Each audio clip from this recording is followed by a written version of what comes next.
తెలంగాణ భవన్ దగ్గర హైడ్రామా నెలకొంది. Gun park దగ్గరకు బయలుదేరిన బీఆర్ఎస్ నేతలను పోలీసులు అడ్డుకున్నారు. హరీష్ రావుకు పోలీసులు నచ్చజెప్పారు.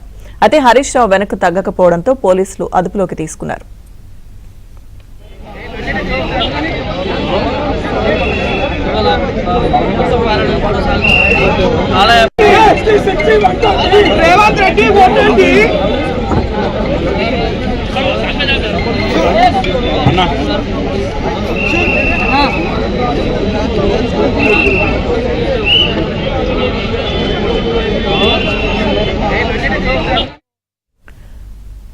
తెలంగాణ భవన్ దగ్గర హైడ్రామా నెలకొంది. గన్ పార్క్ దగ్గరకు బయలుదేరిన బీఆర్ఎస్ నేతలను పోలీసులు అడ్డుకున్నారు. హరీష్ రావుకు పోలీసులు నచ్చజెప్పారు.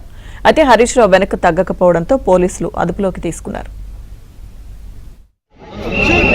రేవంత్ రెడ్డి ఓటండి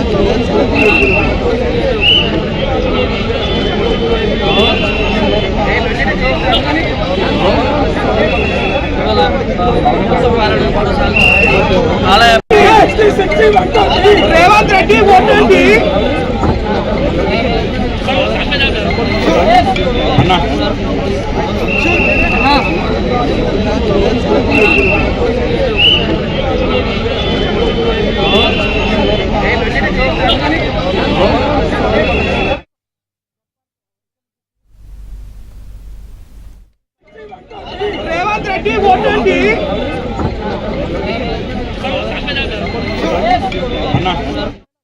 తెలంగాణ భవన్ దగ్గర హైడ్రామా నెలకొంది. గన్ పార్క్ దగ్గరకు బయలుదేరిన బీఆర్ఎస్ నేతలను పోలీసులు అడ్డుకున్నారు.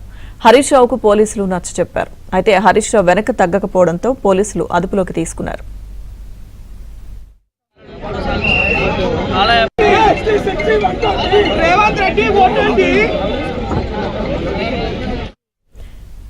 తెలంగాణ భవన్ దగ్గర హైడ్రామా కొనసాగుతోంది. పూర్తి సమాచారం తెలంగాణ బ్యూరో చీఫ్ నవీన్ అడిగి తెలుసుకుందాం.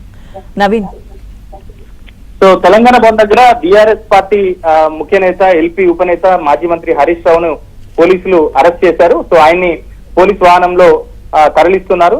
సో మొత్తం మీద ఇటు ఈ సవాళ్ల పర్వం అనేటువంటిది ఒకంత ఉద్రిక్తంగా మారినటువంటి పరిస్థితి కనిపిస్తుంది. సో మొత్తం మీద ఇటు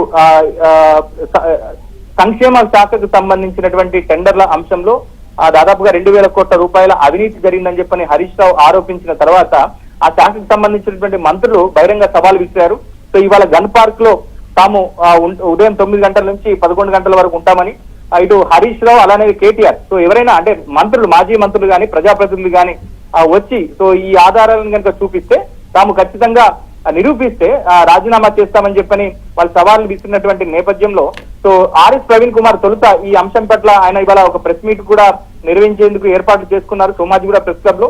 సో ఈ ఆయన ప్రెస్ మీట్ నేపథ్యంలో ఈ మంత్రులంతా కూడా ఇవాళ గన్ పార్క్ దగ్గర ఈ బీఆర్ఎస్ చేస్తున్నటువంటి ఆరోపణలకు, విమర్శలకు వాళ్ళంతా కూడా కౌంటర్ గా మాట్లాడారు. సో దీన్ని హరీష్ రావు రావాలని చెప్పని మంత్రులు డిమాండ్ చేసినటువంటి నేపథ్యంలో సో తెలంగాణ భవన్ లో ఉన్నటువంటి మాజీ మంత్రి హరీష్ రావు గన్ పార్క్ కు బయలుదేరేందుకు ఆయన ఏర్పాటు చేసుకున్నారు. గన్ పార్క్ కు బయలుదేరుతున్నటువంటి క్రమంలో ఆయన్ని పోలీసులు అడ్డుకున్నారు. ఎందుకంటే హరీష్ రావు ఎంత పెద్ద ఎత్తున బీఆర్ఎస్ కార్యకర్తలు ఉన్నారు, అలానే ఆర్ఎస్ ప్రవీణ్ కుమార్ తో పాటుగా మాజీ మంత్రి కొప్పుల ఈశ్వర్, అలానే కొంతమంది బీఆర్ఎస్ పార్టీకి సంబంధించినటువంటి నేతలు కూడా ఉన్నారు.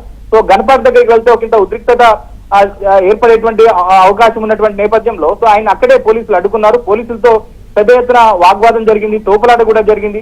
తనను గన్ పార్క్ వెళ్ళనివ్వాలని సిద్ధంగా ఉన్నారు. తెలంగాణ భవన్ లో ఆయన వెయిట్ చేస్తూనే ఉంటాడు. జూపల్లి, నీకు చిత్తశుద్ధి ఉంటే, నువ్వు మాట్లాడిన మాటల మీద నీకు నమ్మకం ఉంటే కమాన్ తెలంగాణ భవన్ కు జూపల్లి రావాలి. తోక ముడుచుడు పోలీసుల్ని అడ్డం పెట్టుకొని గన్ పార్క్ దగ్గర డ్రామాలు చేయొద్దు మిస్టర్ జూపల్లి. జూపల్లి తమ్ముంటే రోసం ఉంటే